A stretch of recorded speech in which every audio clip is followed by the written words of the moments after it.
kind of headline. A lot of negativity, because you've given actually us also the Daily Nation, which definitely does not bring out the headlines that we've seen Standard bringing. So first of all, I'm not surprised, because they've really, every day in their headlines is about negating the government. Every day. Yet they've laid the facts there.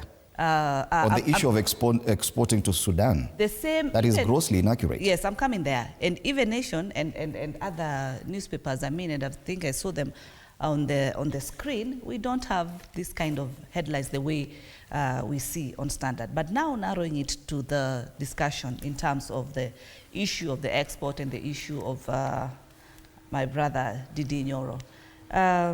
Yes, there have been concerns as far as the issue of the tea is concerned, and this has been brought about, of course, what we saw a few weeks ago on the, it's called RSF that came to hold a meeting in Nairobi, and then this now, this came about, But as far as this is concerned, these discussions are still underway. We look forward that this export will still continue, because that is what the president is still focusing on. The other day, there were issues between the president and the vice president, where the president arrested the vice president, Sudan. So, and this, and the president himself sent the former Prime Minister, Raila Amolo Odinga, to be able to steer and see how he can bring peace and all that.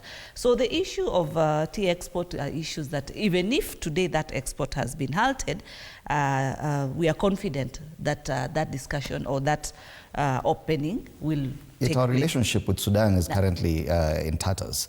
South Sudan is different, but in Sudan, because of that signing of a charter to form an alternative government, we're not in good relations with them. How can the president confidently say that we are still exporting tea to Sudan when we know that we are not in good terms with them? Because we will still export. We are confident that we'll get back. The statement should be, we are hoping that we will go back to that. There's not, what is important is that the goal will be achieved for the export. Allow me to talk about Ndindi Nyoro. Okay. I think you asked that, and it's also in the same headline. Yes. And I get surprised when the president talks about mentoring the young people, and the category that I very well fit, and I'm also one of the mentors that is still mentoring me. We've seen Ndindi Nyoro grow. We've seen how, where he's come from to where he's been a chair of the budget committee. And all of us, just a few weeks ago, actually last month, all of us, we changed committees. We changed positions of the committees. And how does that process take place? It takes place by our own colleagues voting for us. You rise up. Ndindi Nyoro, there was a good question.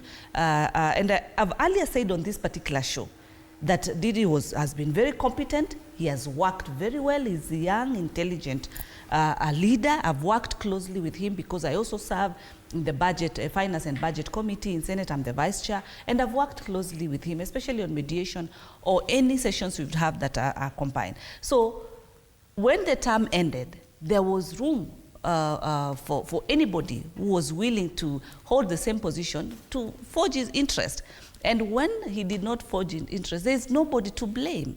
It's as simple as that. But you see, what is important and what needs to be appreciated is the mentoring factor.